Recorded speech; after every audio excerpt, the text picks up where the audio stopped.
Hello, folks. Kyle Wertz here from the Plucking Petals podcast with James and Kyle. You know, the podcast you are listening to right now.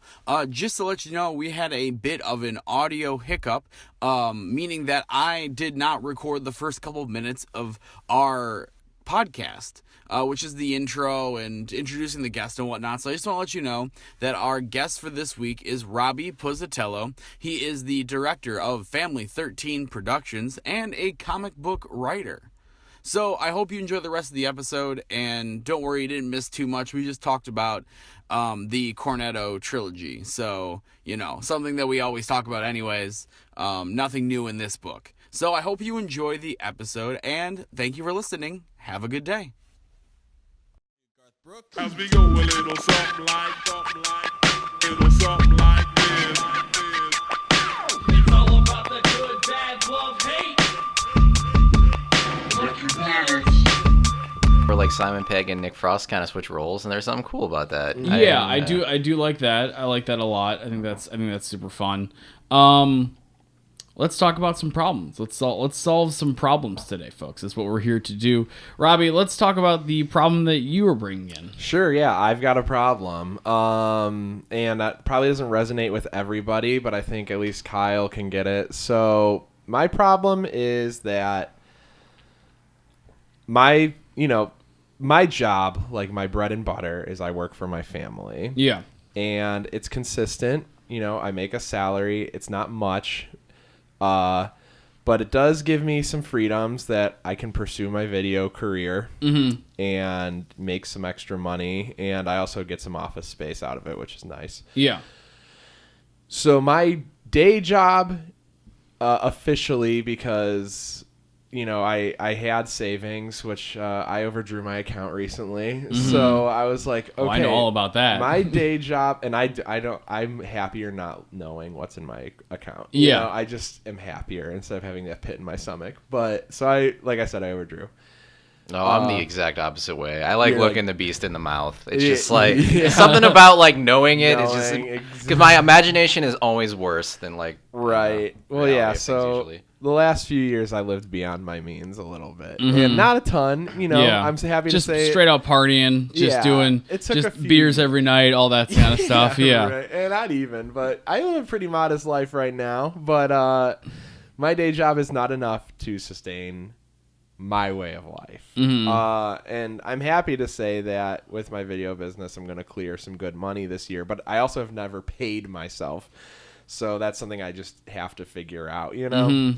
So yeah, it's just sort of finding out, like, my video work will make me a little over a third of what my salary is. And I'm just like, when do I say, fuck it, I'm done with this. Like, I'm going to go full time, you know?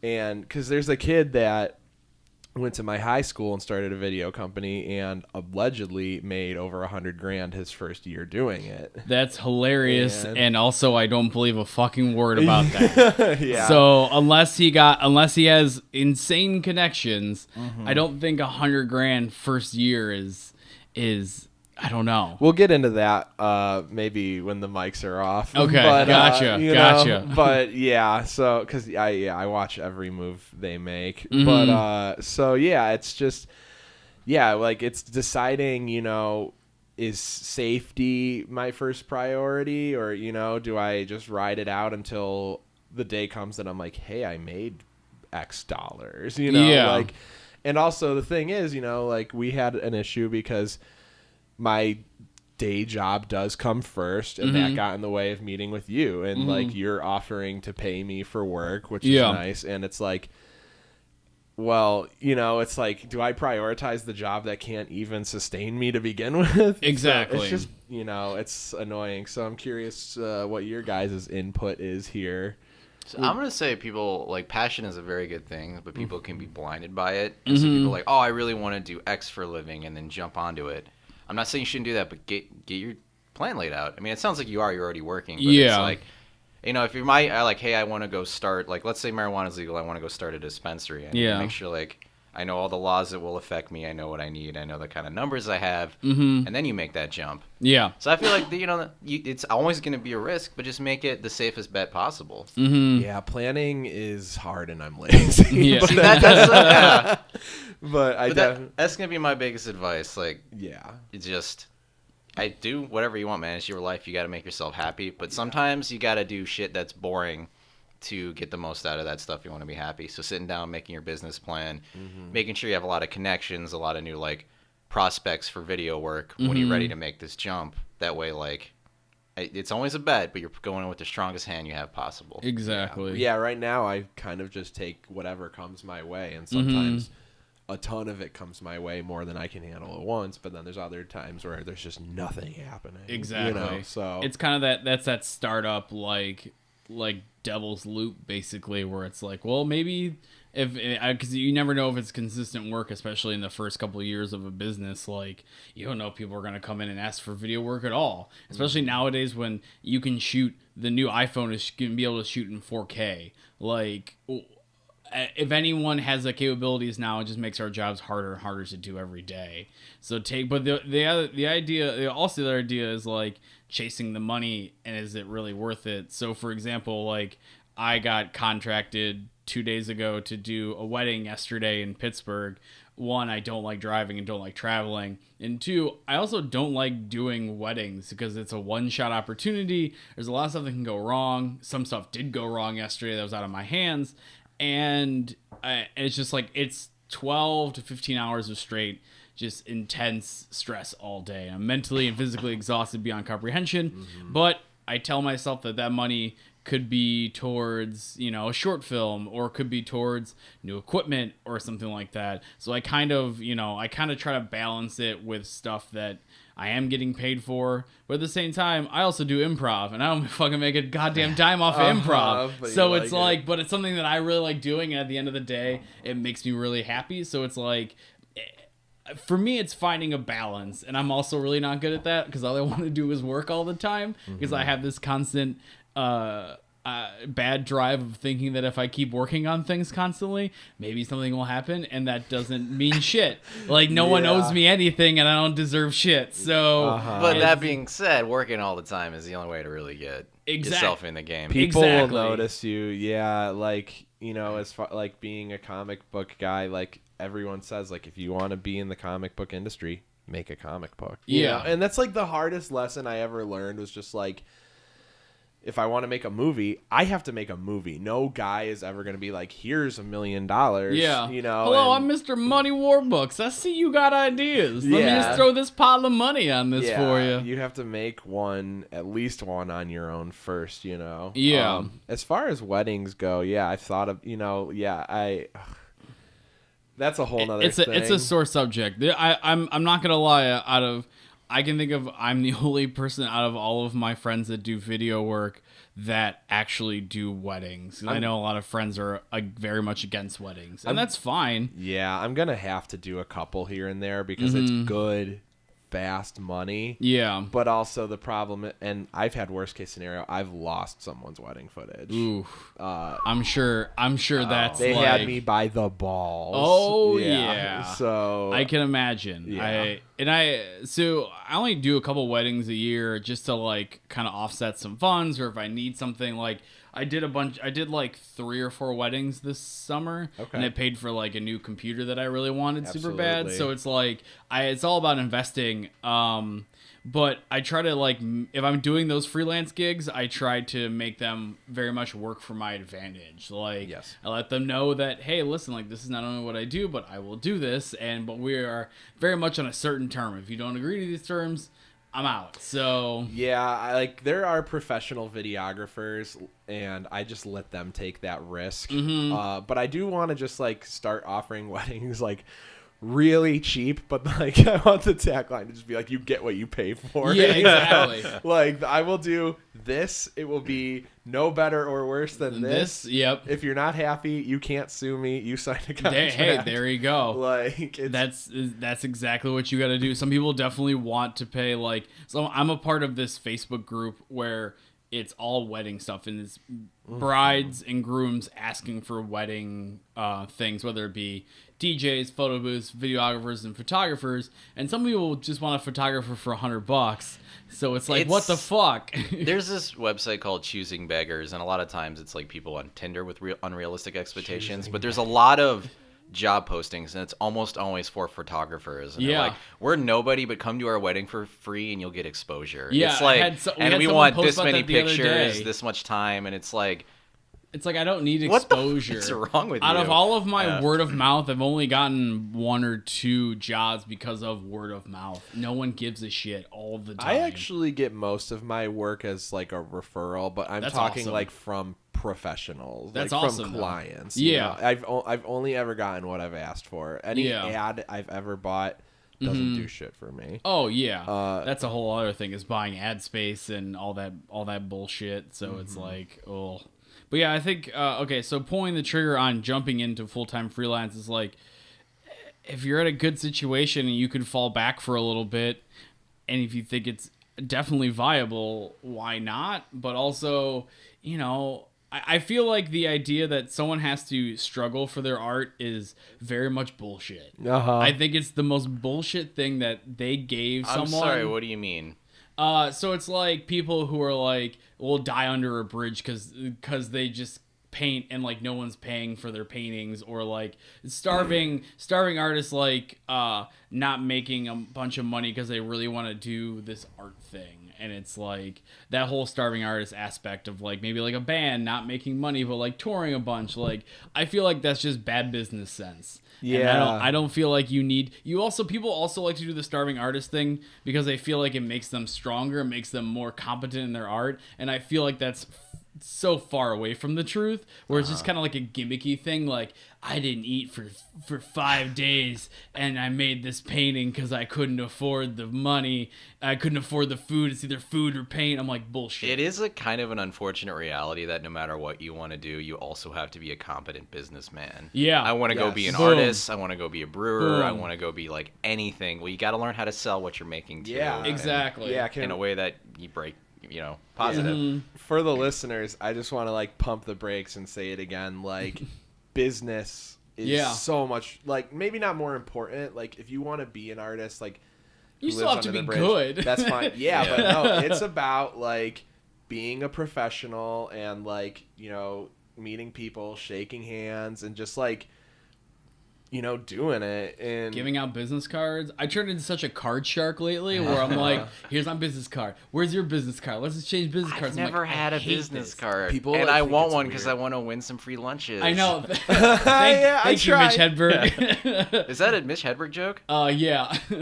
Oh, You weren't referencing Mitch No. Hedberg? Oh, no. I thought that was my own thing. He has this joke where he's like, man, he goes, I really want some business cards because I want to win some free lunches. And it just says, Mitch Hedberg, potential lunch winner. Oh fuck! I do remember that now that you mention it. Oh man, I'm sorry. Yeah. I don't that's mean to. I cool. don't mean to pop your bubble. That's a fine. great line. Yeah. Sorry. I dropped money on like good, like I wanted my business cards to be like big fuck you. Yeah. You know, like when I want people to look at mine and go, oh shit, this is nicer than mine. Yeah. But I always just like slip it into like a handshake, and everyone is always like, whoa. And I'm Whoa. just like, It's like that's like a 1930s tactic. Like, oh, yeah, I bam. just go, you know, and everyone's so weirded out by it. If I had one, I would always do the Japanese thing where both hands on it and you bow and you hand it to them. Oh, what? That's a thing? Yeah. Now I have to start doing that. I will be the most obnoxious asshole. I know my cards are thicker than most cards, and I did that on purpose as well. Yeah. Just to be a fucking asshole Make about them it. feel No, I don't good. like that. Your card, if you gave that to me, it would go in the garbage. That's fine. Yeah. They normally do. They have to be standard card size and thickness. Well, that's the other thing. I've noticed that people who, at least is what I've been hearing, is that unstandardized card sizes tend to get more traction just because they're out of the They're ordinary. different. Yeah, That seems backward to me because if yours doesn't slip into my wallet, it's going in the trash. Exactly. Like, yeah. Well, it's and I'm in the same boat, but apparently we are the minority in this group because I have people who have like square ones that are like a napkin or whatever, and it's like they do much more stuff with their business cards than ever I could. I know about 90% of business cards are like in the trash or like someone's junk drawer, and that's totally fucking fine. Like, it happens. It's the cost of doing business. It's a tax write-off. You know? I keep all. I have a big stack of them in my room. I'm like, maybe I need to organize them a little bit, but that's ask places for their samples that they've like made for other, and then I just start contacting those companies. Like, that's such a good move. Yeah, they'll send you like 30 business cards. Oh my god! Just hit up a print shop any day. That's so smart. Oh my god. Yeah. Oh, that's amazing. Yeah. I never even thought of that. There's a lot of underhanded ways. To try and meet to get that business. Yeah. Well, at least we're not doing postcards, because those talk about dry hump of marketing. Like those are so half-assed. I did an internship one time where we spent a week putting stamps on postcards, and I wanted to die. I remember you trying to write some of those greetings, and they always like ended like really weak. It was like, I don't remember. You were trying to write. You're talking about greeting cards. 6 years ago. Oh yeah, I guess postcards are different. Yeah, no, the postcards were for the internship. The greeting cards were for American Greetings. Yeah, but it would just be something like very prolific, and then so there's that. I used to do freelance writing for American Greetings, and I used to just get drunk, and I would just write cards, and I would edit them sober, because sober Kyle is a little more, but if drunk Kyle couldn't figure out what an ending would be, it would always be ... so there's that. And it was like a lot of them, like it was like, this card is fine, except then it like it either has so there's that or some other bullshit at the end, and it's just like, this is so weak. Yeah. I forgot about so there's that. Yeah. That's it was like really nice things about Father's Day, and like bonding with a father and then so there's that. And it's just like, I'm a fucking monster of a person. I can't help it. Let's talk about, speaking of monsters of people, let's talk about some crowdfunding. Now, this is a new segment, so we're kind of pumping, we're kind of trying out some stuff here. I'm actually excited because I know a thing or two about crowdfunding. I'm excited to hear your input. I've never done crowdfunding. Don't. I've given. Let's talk about crowdfunding. Yeah, let's talk about crowdfunding. Okay, for those who don't know, for the listeners at home that don't know a thing about crowdfunding is where basically someone puts something online and you put money towards it before you get the product, whether it be a movie, a TV show, a video game, or maybe an event. That you could do crowdfunding. They do crowdfunding now for a little more serious things, whether it be like someone died and they need stuff for their funeral expenses. Or my favorite surgery one stuff. Is someone was like, I'm going to make potato salad, goal, $10. And he made an insane amount of money. A lot of money. Yeah, and I think in the charter it said like you have to use the money toward like what you... Yeah. So he spent like $1,000 on potato salad, and I think he got away with giving the rest of it to some sort of food-based charity. Yeah, and I think, I know he had to like send out the potato salad. Yeah. So yeah, there's a couple of famous cases of people making shitty crowdfunding things on purpose just as a joke, and they blow up. And the one big thing is this potato salad. It was like you give $1 and it goes through his fucking potato salad fund. And so yeah, Robbie, what's your experience with crowdfunding? Yeah, I've crowdfunded sorry, excuse me. I've crowdfunded my comic books. I've had 3 successful campaigns and 1 unsuccessful campaign. Gotcha. The first time around I was doing a fictional like psychological thriller horror book, and I was trying to fund all 6 issues of it for $6,000. Okay. Which is a lofty goal, especially for your first, and it just didn't pan out. You know? And then I did the first 2 issues of my comic book Cooney on Kickstarter. And I've been doing them issue by issue because it sucks because it's a smaller goal, which is easier to achieve, but I have to crowdfund like once or twice a year because of it.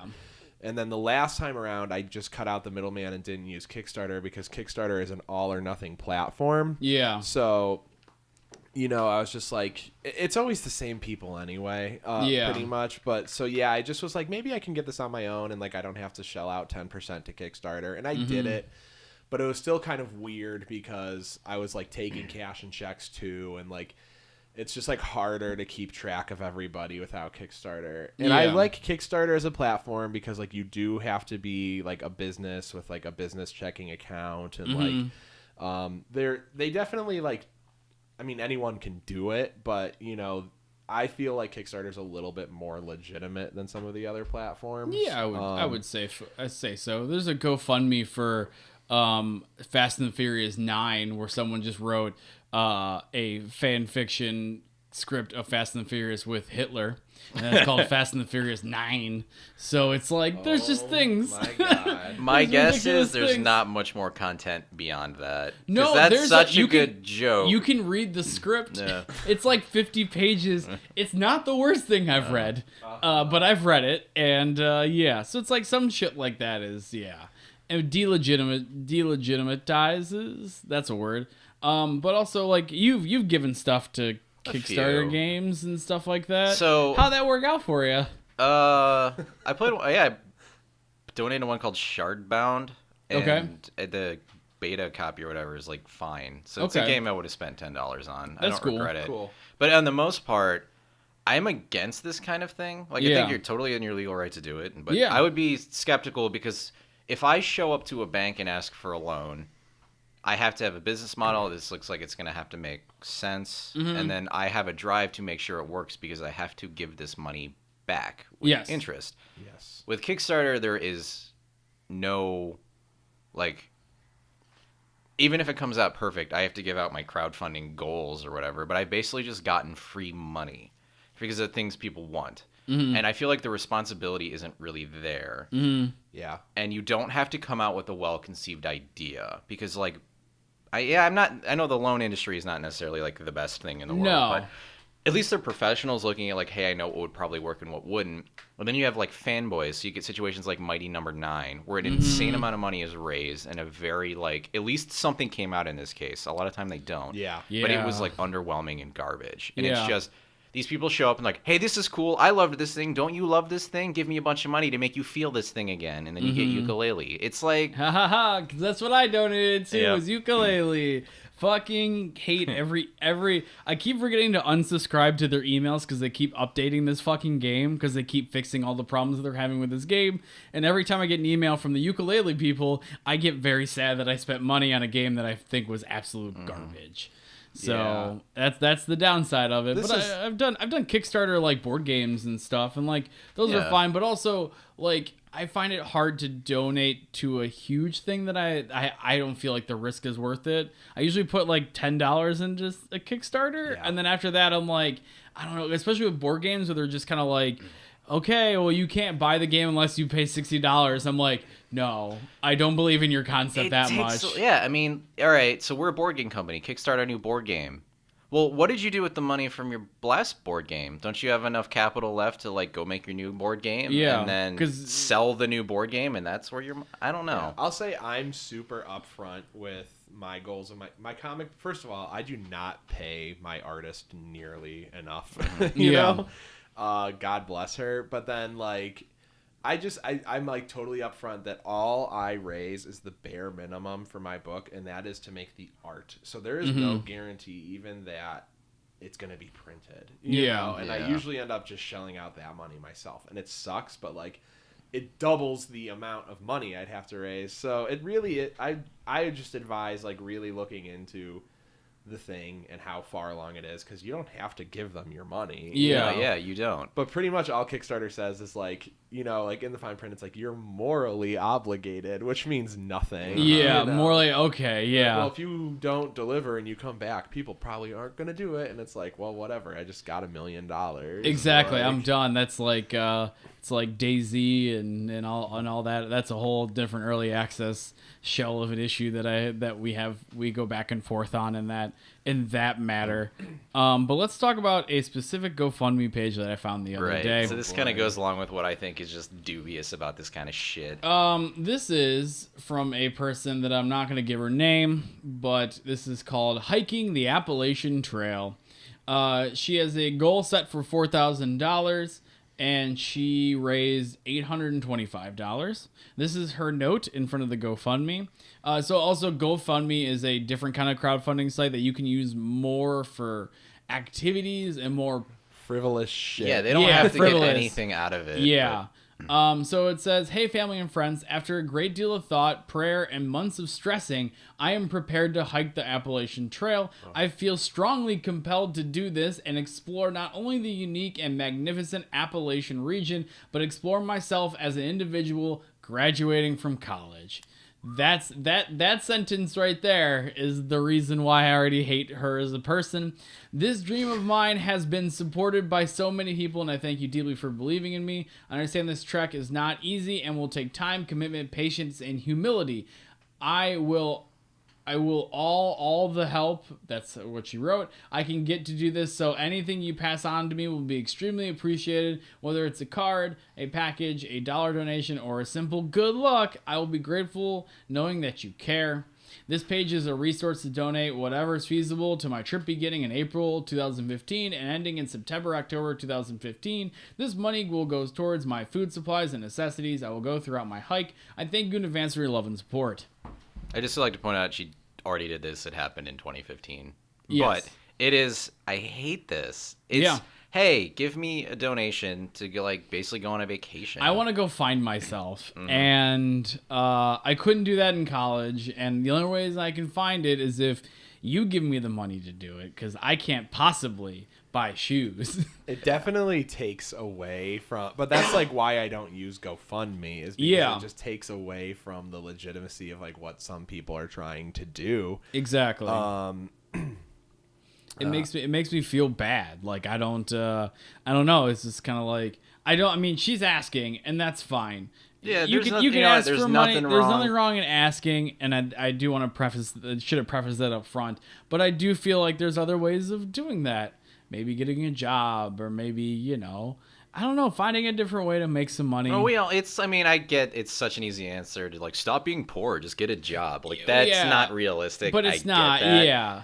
But I want money to go on a vacation. How would she Yeah. have time to traverse the Appalachian Trail if she was weighed down by the responsibility of a job? Exactly. That Starbucks frappuccinos are really fucking with her. Now it's like I would consider donating to this on the thing that if she had another paragraph where she's like, I'm working towards this. I've been training for a while to make sure I can handle the elements. I've also put in this amount of money for my trail. And I'm like, maybe, here's a couple $5 for a meal. I'm cool with that. Don't know. That's fine. But at the same time, I know she's not doing that because that's horseshit. Why would, I feel like that's the bad side of this GoFundMe website is the fact that you can just do whatever. I saw one the other day. It was like, I want to throw a party. It's like, cool. Or like, there's one from a guy in North Royalton. You know what? That's one I could kind of get behind. I'm going to throw a party. Donate, and you can come to the party. See, that would be cool. You could also donate things like buffalo chicken dip. Hell yeah. Hey, yeah.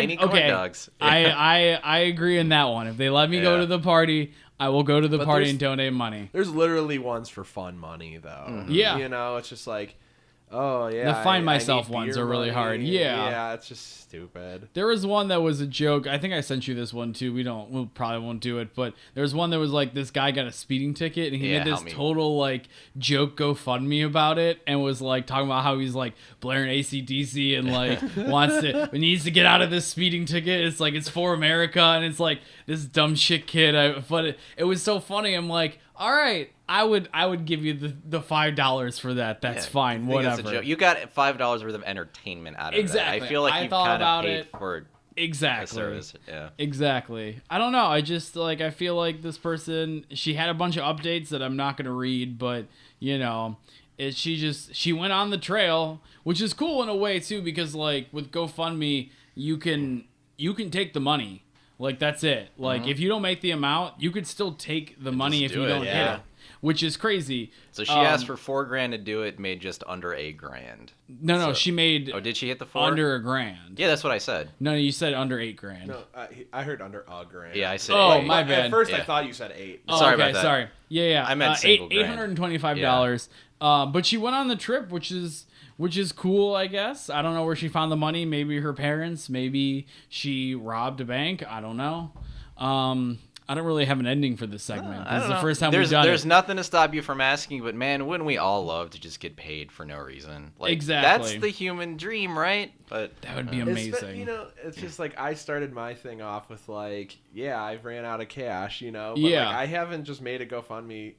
I thought about it, but like I haven't made a of GoFundMe course. like buy me a camera or Yeah. I lived beyond my means. Yeah. Like that's my problem. I fucked up. Pay my credit card. There's like fund me. I don't want to work anymore. Exactly. Please pay my rent and my bills. there's a and- whole bunch of them too, where like people are like, I want to be a professional Twitch streamer and a video gamer. Buy my computer and pay my rent for 3 to 7 months. I'm like, that's kind of what Patreon is. yeah, that's a whole. I can't find any weird Patreons yet, but I'm very excited to dive into Patreon. I That one's actually so- feel different about that one because Why? like Red Letter Media has a Patreon and all that stuff, and it's like they make content I appreciate. Yeah. And so you're almost like paying to support something they're already doing.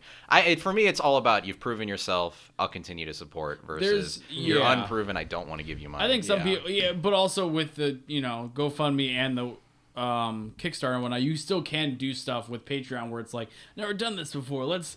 Give me some money and I'll do some stuff. But also there's different versions of Patreon. So I like that Red Letter Media stuff like that. There's also people who like, I know some musicians who do them and you'll only take money from them if they like release a song. And it's like, some of them haven't released a song in 9 months. So it's like, well, it's like, what's the point of doing this then? Like, you're not clearly, like, people make a bunch of money from Patreon.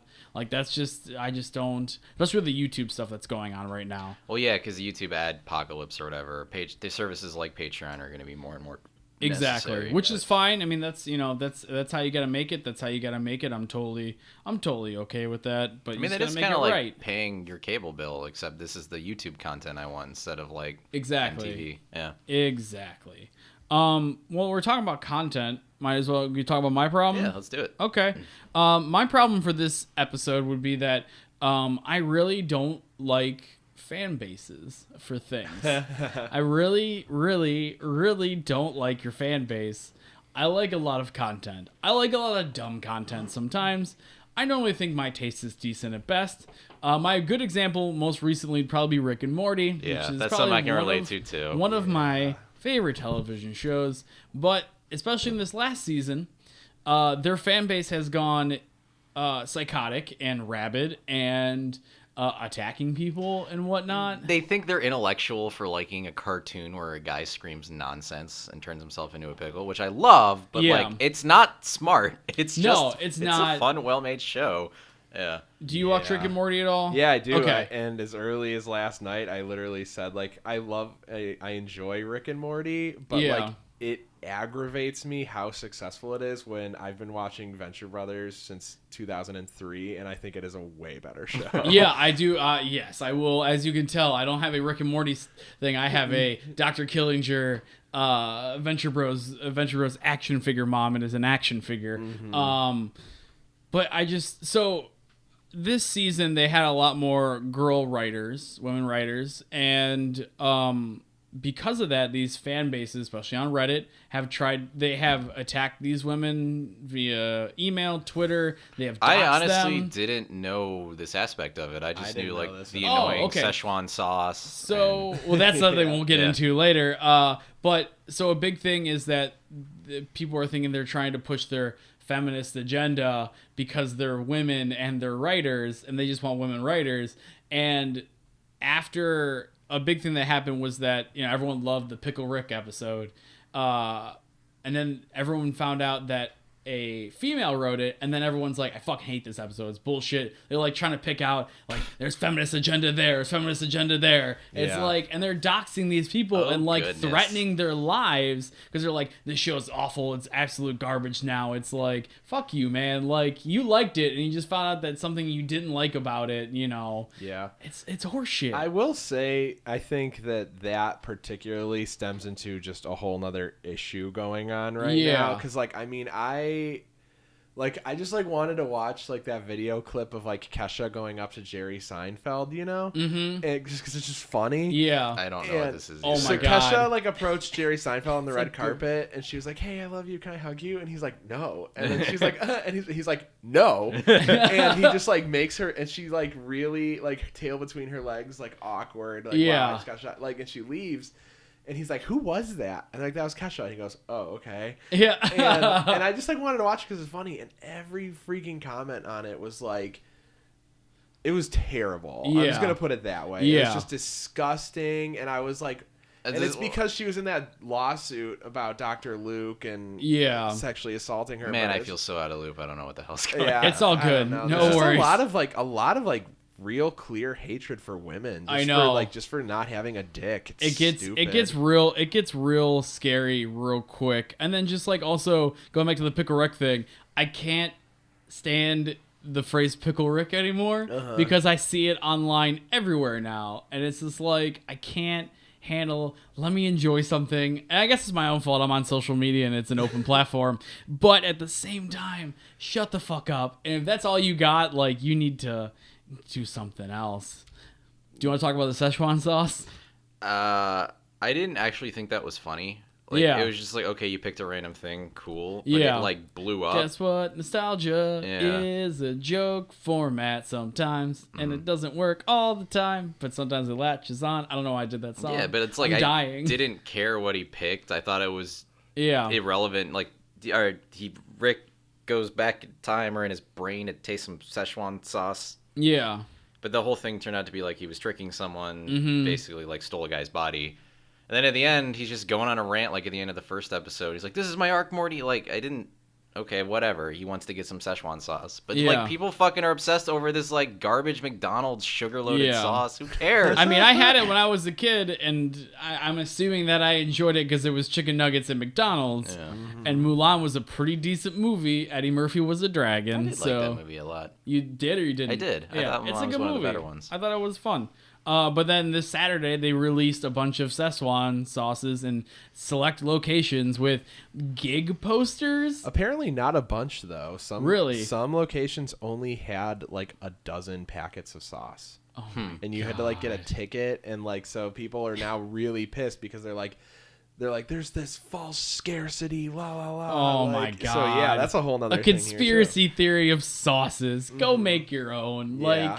Like we watch Binging with Babish. Do you know what that is? No, I don't. It is a YouTube channel. Highly recommend. It's this man who makes TV and film food, like Okay. from TV and film, and he Cool. made a Szechuan sauce. And at one point during the episode, he goes, "I think actually what they do is they just take the sweet and sour and the barbecue, and they just dump it together." He goes, I guess it tastes as close enough I think it would taste. Like, they just... McDonald's doesn't care, guys. Like, they do not care. Wow, that's amazing. But another random fan base that I'm very much weirdly upset with now is the Wolfenstein fans. I don't know if you guys have heard of this recently. No, I don't know I what the have. story Okay, is. yeah. so Wolfenstein just started doing this new campaign. The new game's coming out, New Colossus or whatever. Very excited. First one was awesome. I explained these are games where it's like an alternative future where Yes. the Nazis actually won World War II. Yes, So it's, and they're taking over America, and your goal is to kill all the Nazis. the franchise has been this way since It's like 2D 90 graphics. Yeah. All right, I'm gonna. A quick aside. There's this college humor video I really like where Yeah. this one guy finds like all his grandfather's like Nazi propaganda stuff in his uniform and stuff. He's like, "Dude, my grandpa was such a huge Wolfenstein fan. Check it out. Hey, look, it's a signed copy of like a picture of my grandpa and the main bad guy from Wolfenstein. How cool is this?" And it's like him and Hitler. Oh, that's a great fucking video. So their new campaign was like, get Nazis out of America again as their new slogan.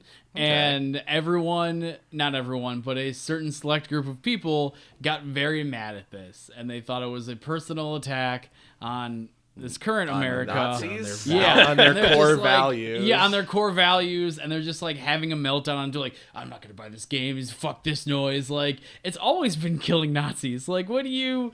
It's like playing a duck hunt game, and they're like, we're gonna shoot the dog now. It's like, no, it doesn't happen. They're always shooting the goddamn ducks. It's in the name of the game. Like, Yeah. So yeah, people are up in arms on this game and like threatening not to buy the game because it's like, you're saying that about America. There's no Nazis in America, even though there's clearly Nazis in America now. I know. It's it's mind blowing. I don't know. It's just, Yeah.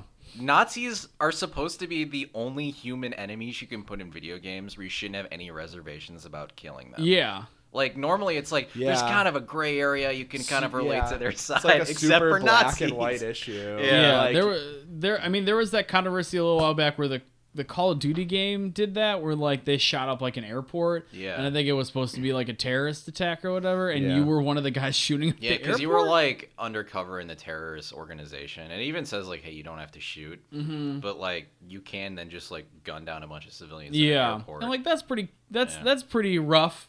But It like is, everyone's in agreement. Well, they should have been in agreement that Nazis are awful people, and we should be able to punch Nazis Yeah. and kill Nazis in video games. Wait, what Not do a you mean? problem. Why did you Careful- bring up the Call of Duty thing? Careful though? what you say, because you might get your show boycotted. That's fine. By Nazis. Oh man. Yeah. Oh man. If you're a Nazi, you don't have to listen to this. Well, just because I feel like that was like a hot button issue, I guess. I don't know. Maybe it wasn't a good example. Well, I mean, it was controversy, but I don't know if It was just kind of like you're a terrorist, and it was like I think you were supposed to be like Muslim, so you were I like believe. not specifically, part you're of the just organization generic and stuff. Middle Eastern terrorist Gotcha. group.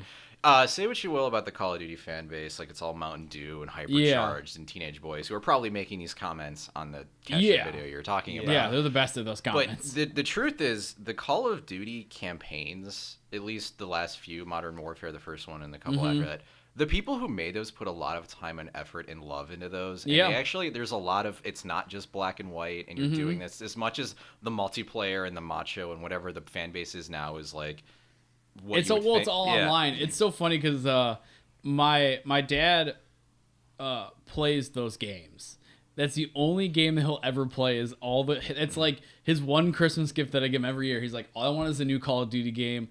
He gets the new Same. Xbox to play the new Yeah. Call of Duty, but he hates online because he's not good at it. Yeah. He'll play through the campaign 6 or 7 times, and having him explain the storyline to me, I'm like, I didn't realize there was so much involved in this I fucking know game. most people like, and I don't know about the new ones with like Kevin Spacey and Jon Snow. Yeah. I never paid past the ones that had actually Modern Warfare in the title. But Yeah. like, the campaigns, thought went into them. It Yeah. wasn't just like, we'll write it off. 'cause Exactly. everyone's It's here like for we're the just gonna multiplayer. half-ass this in. It almost and, felt like hidden there because the multiplayer is its own thing, and there Yeah. really is some decent content in there.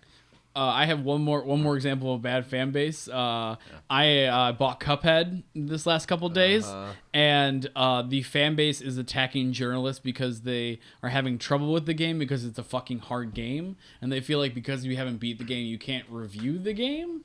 And there's like a bunch of game journalists getting attacked because of that. And it's like, what the fuck? Sometimes I'm not good at games, or like maybe Yeah. I don't have time to play 60 hours in a game to review it. Like that's why they give you early copies normally to do, especially for like bigger games. Like I think Dark Souls, they had reviews, like they started playing them like 2 weeks in advance because they knew how hard it was going to be and stuff like that. But like, I think.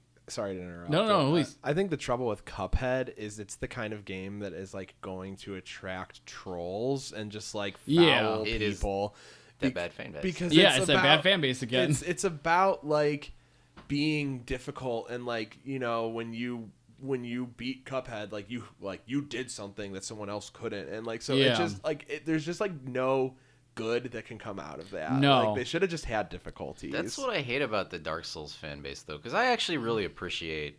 Yeah. This is my game. This is the design I wanted. And that's yeah, fine. it's hard, but That's cool. It makes like the most pretentious fucking assholes. And that's the like, problem with I it. hate it. Yeah. Yeah. Dark Souls isn't good because it's hard. It's good because it's like a well-crafted, beautiful game with like as much rich story you can dive yourself into, or you can just ignore it and go be a guy with a sword. And that's the beautiful aspect of it. And it's like, man, this game is super frustrating. You see people online like attack people for not being good at this game. It's like, you elitist assholes, like fucking calm down, and I fucking hate it. My trouble with fan bases is that I think they're very demanding, and like, you know, they'll come in and be telling the creators like what they should do and this and that. Like if I yeah, there is a level of entitlement. There's so much entitlement, and if I like, God willing, ever like make my, you know, let's say, you know, I want to be like Robert Kirkman. I want to make a series like The Walking Dead that like has 100 issues, and like I wrote it, and there's like a small team of people. There's like 10 people on it. Yeah. And it's just my baby, my brainchild. So like, if someone ever comes in and tells me like, oh, you shouldn't have done that, oh, it should end this way, like, I don't care. Like, I didn't make this book for you. Like, I made it for me. You bought it, enjoyed it. That's great. But like, and it helped me to make more. But like, yeah. And I just hate the entitlement that fans have, where they're like, someone might come in and just do something like, no, we don't, you know, I just don't get it. And it makes it really, really hard to hear the genuine criticism in there. Like, because it's, as creators, you want to get better at what you do. You want to know where your actual weaknesses are. And it just gets lost in the noise of, like, the entitled fans. And just exactly. Like, yeah, because maybe something you did really didn't hit well. Like, and you weren't happy with it, but you could never really get a good grasp on, like, why it didn't work, because you're just surrounded by like the just noise, screaming comments. Like, okay, so right now I'm playing this game called Quake Champions. It's a Quake game. It's in early access. There's a bunch of shit going on. And they always ask us to fill out like a survey like once a month if you keep playing the game, so they can try to balance it and make things work well. I genuinely fill out that game because I fill out the survey because I want the game to be good, because I like the game. But like, just seeing comments on Twitch and YouTube and shit, like people just like screaming at them, and I'm just like, this is why this game's never gonna be good, because everyone's being a fucking dick all the time. Like, just enjoy something. I'm sorry. It reminds me of the Devolver Digital E3 conference. Did you get to see the Devolver Digital thing? Oh god, it was just a real strong parody of actual E3 conferences. Yeah, and they're doing this thing called earliest access, where you can literally comment on a forum and they put it in the game automatically. they're like, you want two guns? You want to have like a 16-player MMO and fucking FPS Call of Duty? Fucking go ahead. We don't give a shit. Like, and they all start bleeding. It's amazing. I'll send you a link. It's a great. But yeah, just like the comment, the entitlement because I like your thing means I have a part of it is only true in a very minor sense, just because you're part of it and you enjoy it, but like you don't really have a say. I don't know. It's a weird thing. They're super entitled. One example I can think of is like the Friday the 13th game. Yeah. And what, you know, that game came out and it had its issues, but someone was like, oh, can we get like the pre-order like Kickstarter exclusive skin, like even though I didn't, and they're like, well, no, that was an incentive for the Kickstarter. Like, that was your reward. Like, no, we're not gonna just sell it later.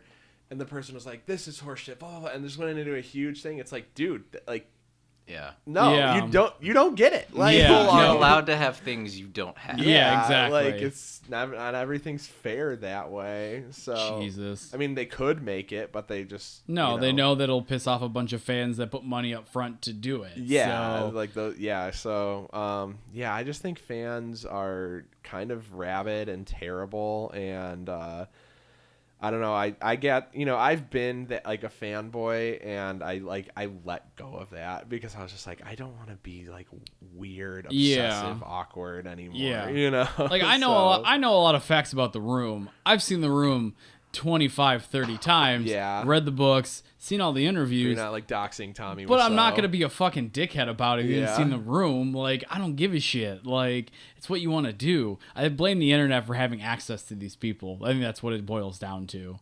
On the other side of things, I did stop playing Dead by Daylight because Michael Myers was so overpowered as a killer. Yeah. That I didn't have fun playing anymore. They just added Leatherface last week, I think. I want to get back into that game. So I don't know where you find that fine line. It's like, I don't want you, like, you need to make the game like this. But I genuinely stopped playing the game because Michael Myers would always kill me. I remember that was a bad, that fucking map that was too small. You can't play that game in that map. Like, So I don't know where you find that fine line of like, you obviously like constructive criticism. Yeah, you want to make this game for your fans that they enjoy playing it, but don't be entitled little bitches. Like, Yeah, exactly. Like, you can only expect so much, but you got to have like a genuine reason why you're being upset, and it has to be a good reason.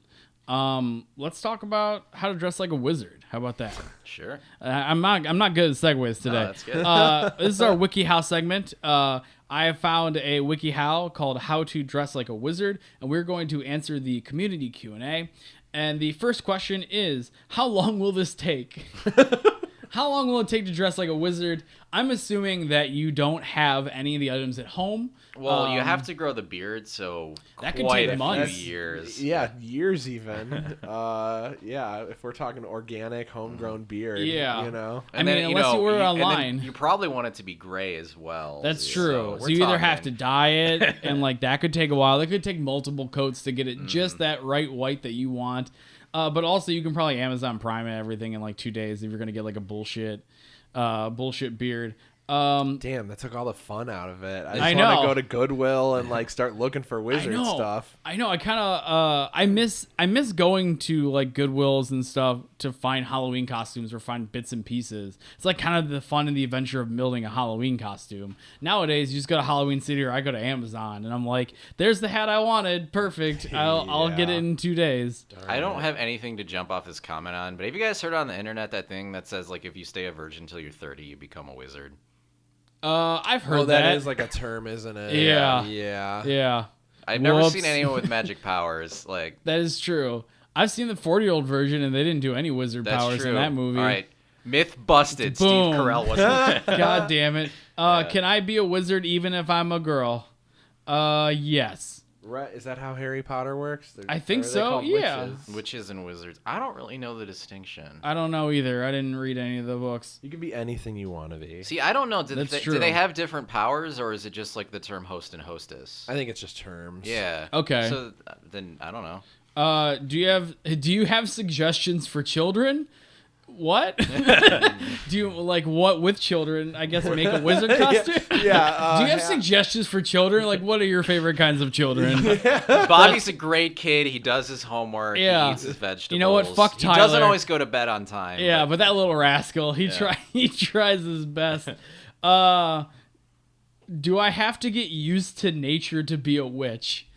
I want to know, off the top of everyone's head, what is used to nature?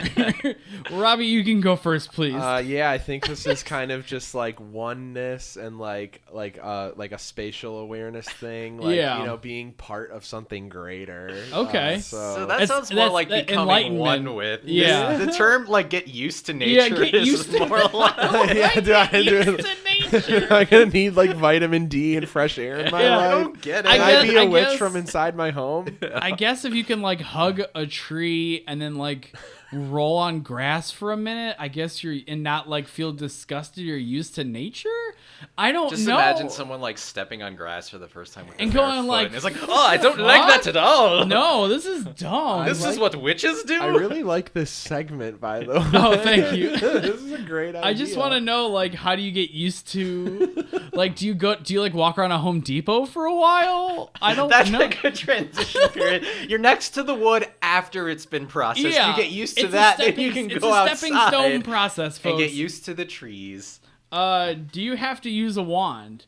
I mean, there's wizards that don't use Or a wands, staff, right? but you have Or to use one or staff. the other. Okay, it's very much a stick related occupation. I understand. Yeah, definitely some kind of instrument. But apparently, this WikiHow contributor says no, the wand is optional. You may want to do something like liar. carry a spell book or staff instead. So Well, he did mention he the did staff. mention the yeah, staff. I still okay. think you need some kind of instrument, or I don't know many wizards personally. From that, my I personal don't- experience, yeah, you can't personally- use just a spell book. You need a spell book plus a staff or a wand. Okay. But or the like spell an book orb can let of you. light. Yeah, it can. An Yeah, orb of those light, can there let we you. go. If you're gonna Diablo 2 this real quick, we can do an orb of They light. can let you use spells you don't already know. So if you have the See? spell book, you don't have to spend the years memorizing the spell. I like it. I like it. Okay, so this gets a little weird because there tends to be there's two questions in a row and they're both related and it seems like they're picking fights with one another. Can you actually do real magic with spells and a wand? Yes, because you're a wizard. That's pretty cool. Okay, but that doesn't really fit with the question how to dress like a wizard. That's true. People go off on these. We already know this. You already got used to nature. What do you want from me? But the problem proceeds when the answer from the WikiHow contributor says, no, it's only pretend. So the next question is, why is magic only pretend? I love the wording of that so much. Why is magic only pretend? And it says, magic, unfortunately, just isn't scientifically possible. But my final question of here, and this is probably my favorite, do I have to have a mask? I've never seen a wizard with a fucking mask. I don't think you can have a mask. I think you have to say things that they can't. If you can't pronounce things with a mask on properly, you're fucked. I think if you're wearing a mask, you're like a warlock or like a dark magic user. I guess so. I don't know. I just keep thinking of the mask from the 300 movie and like the those guys. I don't know. Not Leonidas, but the guys they were fighting Persians? against. Yeah, the Persians. Yeah. They have masks on and stuff. Some of them did. Maybe they did. Can I don't remember. Air like a totally unrelated grievance? That's fine. Go right ahead. This is the perfect platform to do that. Yeah, right.